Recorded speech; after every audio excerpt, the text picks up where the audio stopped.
Hello world, and welcome back to DxO.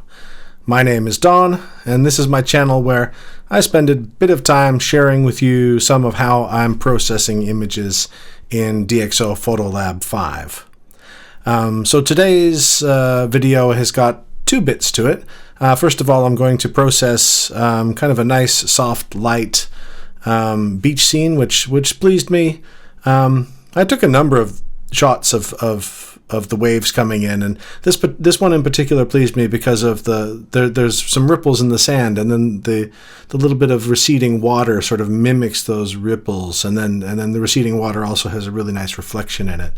But it's quite different than a lot of the other images I've done in that it is, like I said, sort of lighter and brighter than many, and you know, sort of low, going to keep it fairly low contrast and whatnot as well. And part two of the video is actually just taking a quick look. The other day I thought to myself, I wonder how, because I've never really directly looked at it before, I wonder how DxO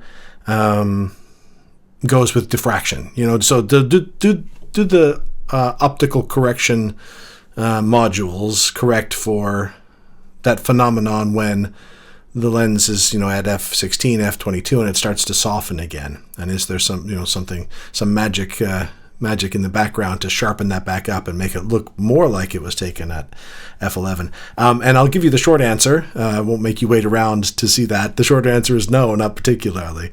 It does, you know, it impacts it, it improves it a little, but it's not, it doesn't magically make it look wonderful. But we'll look at that, look at them side by side, an f11 version and f22 version.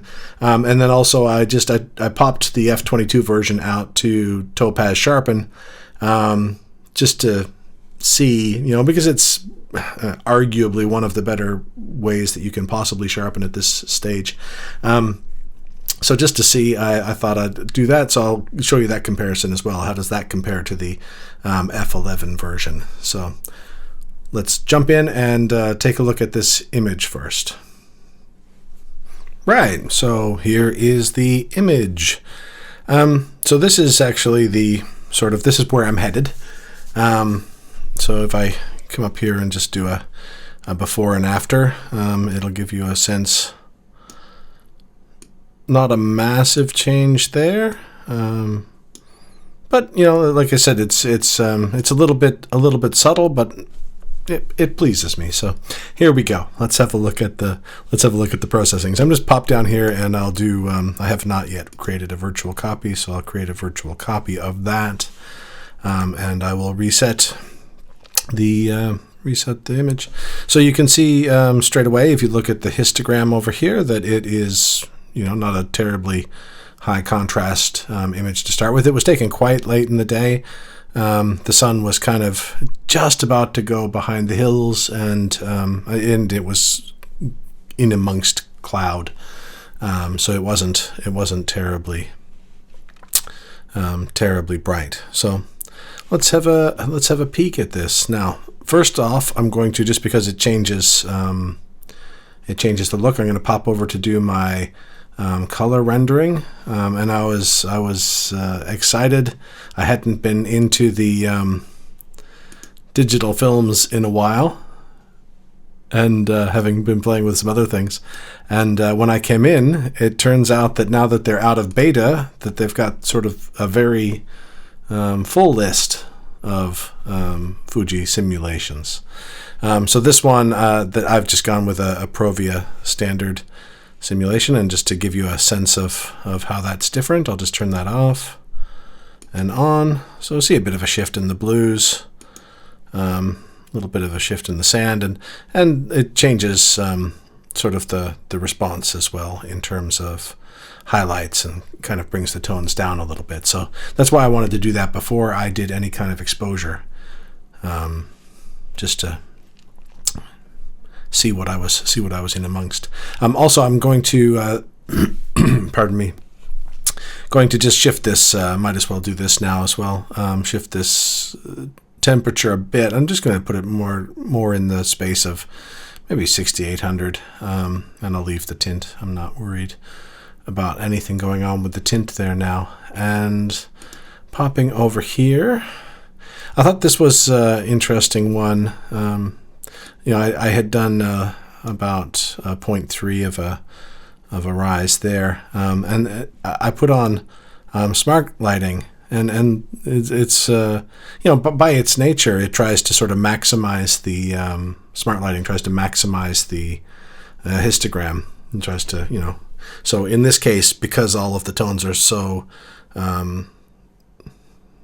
sort of mid-tone and above in many regards, it's actually trying to pull them down a bit when I do that, which I find interesting. So I'll leave smart lighting off because it's not not going to help.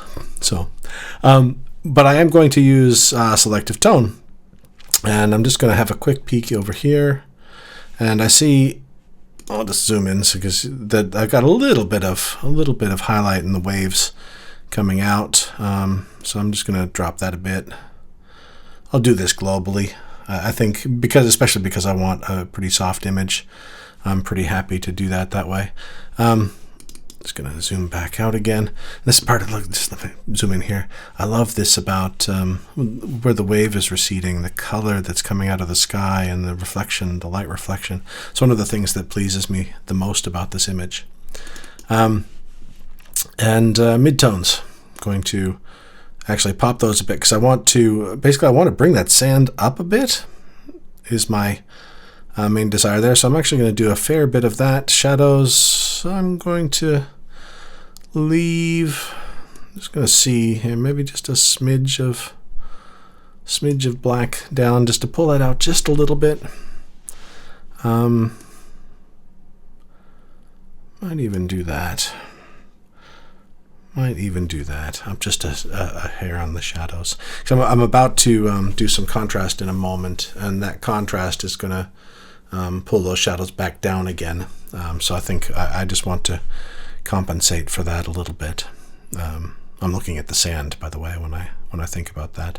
So I've got my contrast. I'm not doing anything with clear view for this because, again, I want it to be quite soft, and that's going to do what clear view does, which is not what I need right now. And so contrast, I've got my contrast opened up. You might, depending on how much you or what version you have and how much you play around, you might mostly see this. But as with some of the different setting areas, there's sometimes a little plus here that it's got some extra bits and pieces in it.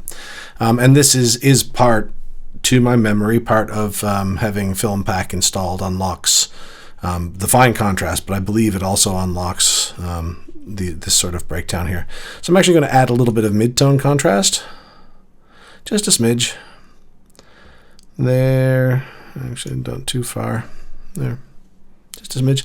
And I noticed that has taken my... Even that has taken my... let's just see how much I need to do. Quite a bit more. Maybe I'll do that locally, actually. I didn't on the other copy, but I'm going to on this one. It just feels like... given where that wants to go. So I'm going to what will I do? I think I'll just do a brush, honestly, because I just want to tell it in this region right here is where I want it to focus when I do my highlight reduction. Am I on 100% flow and opacity? I am. Yep, that's awesome.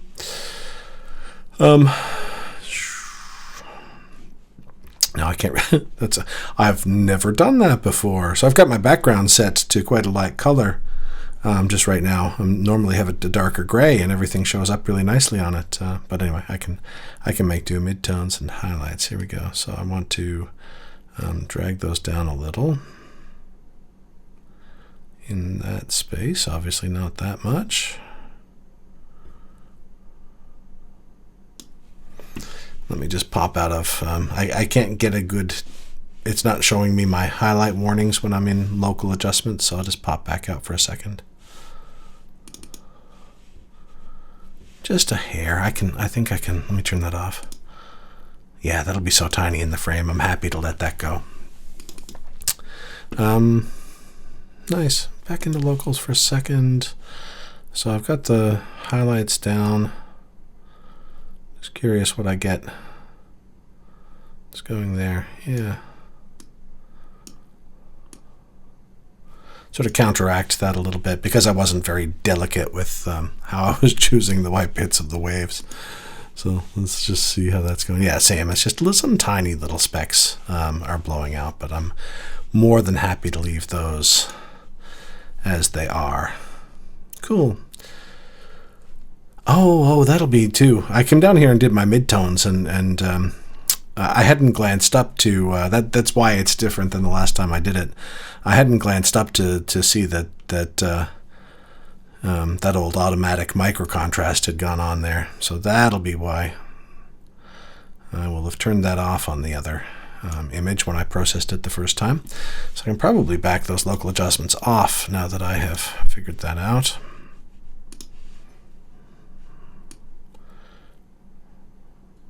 A little. I actually like that a little bit. I'll take that down a touch. Come back out again.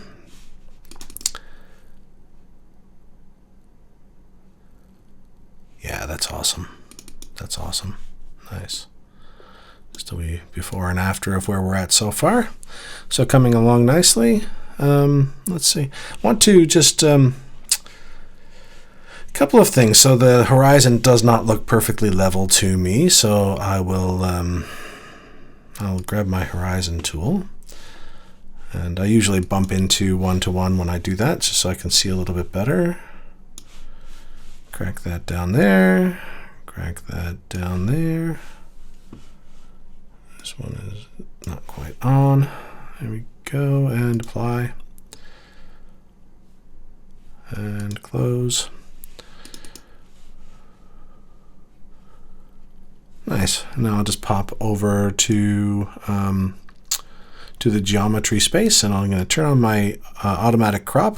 Let that do its thing there to tidy up those edges. It seems great. Nice. It's almost just a little, I mean, it's got the lens correction going on, but there's almost like there's a little bit of a curve in it, isn't there? Or maybe that's my eyesight. Where's my distortion here? Let's see. Yeah,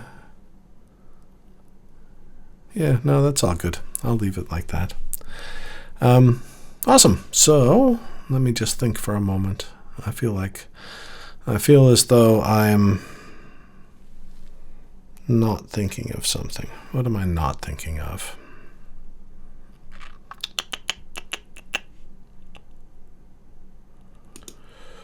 Detail. I didn't do anything in there. Distortion, horizon, crop. Oh, maybe that's it actually.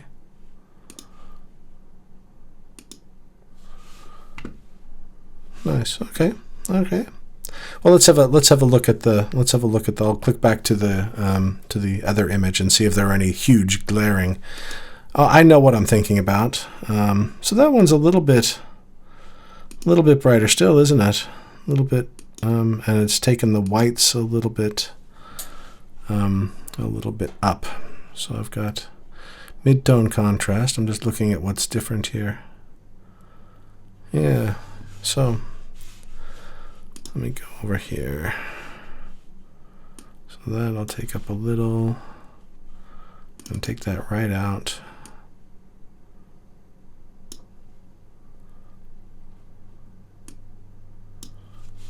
Nice.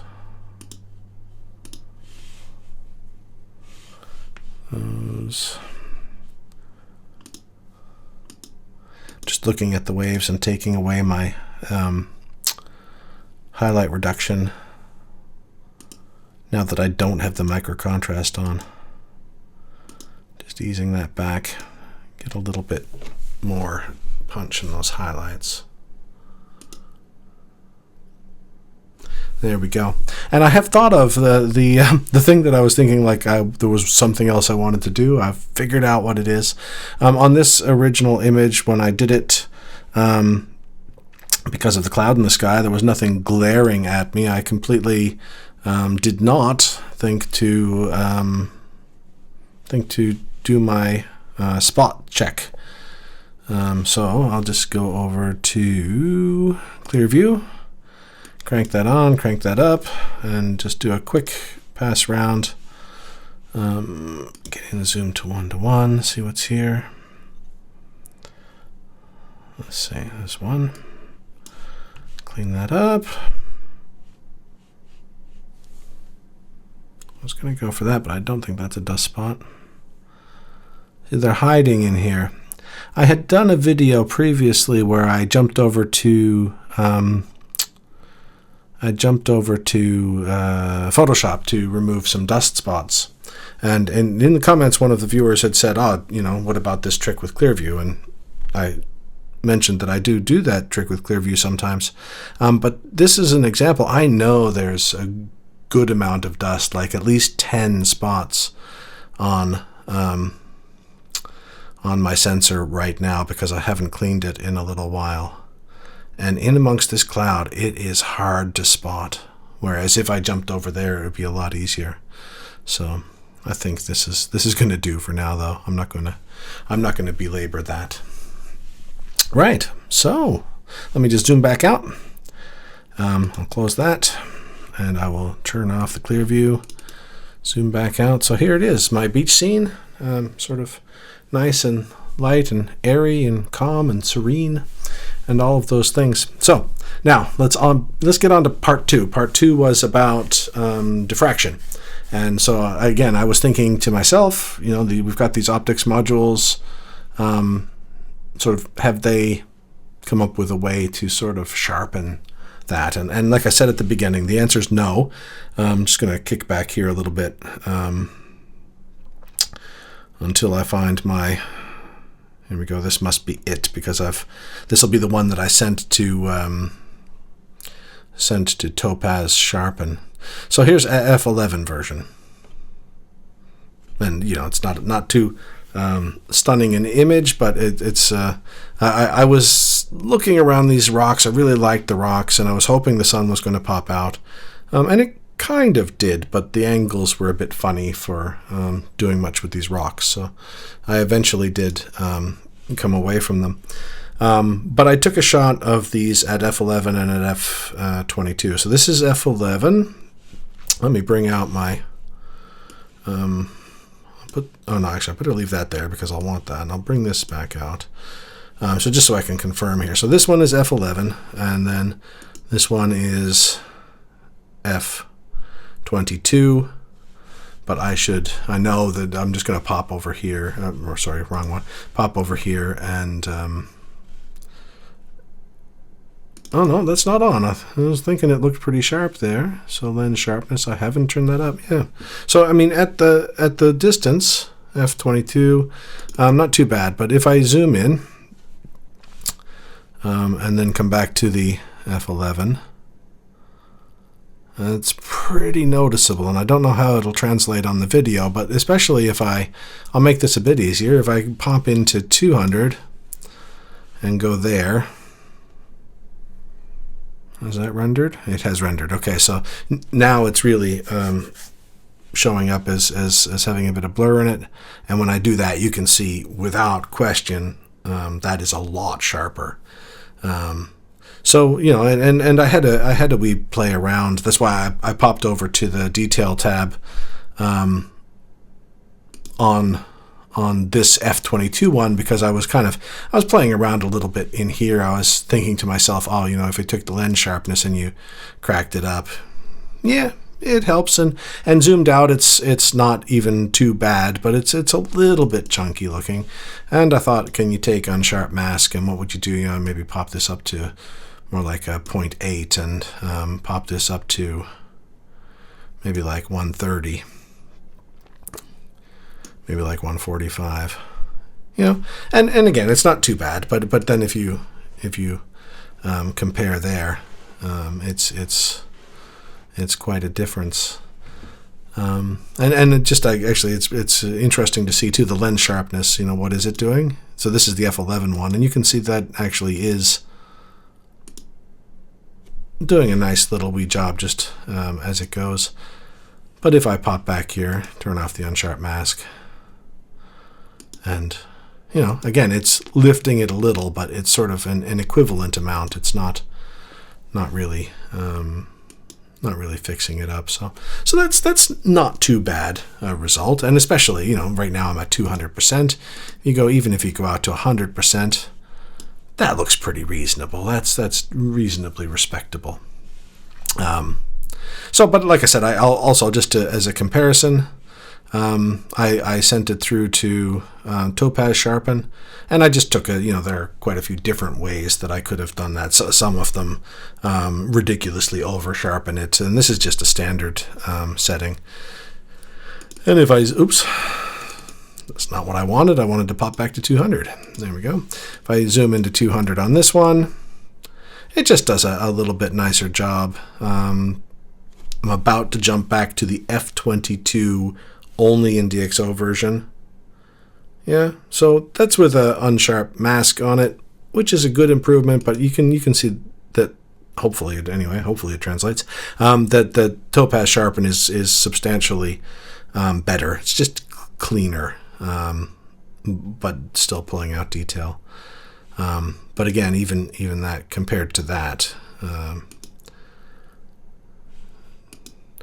not quite the same. So what are my findings? My findings are that it doesn't overly correct for it.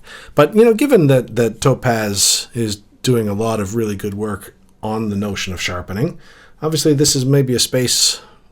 Put that call out to DxO. If a DxO person ever sees this, it might be an interesting space to go, especially with the optics modules are so fantastic to start with. That would really take it next level if there was even a part way there to working with those kinds of images.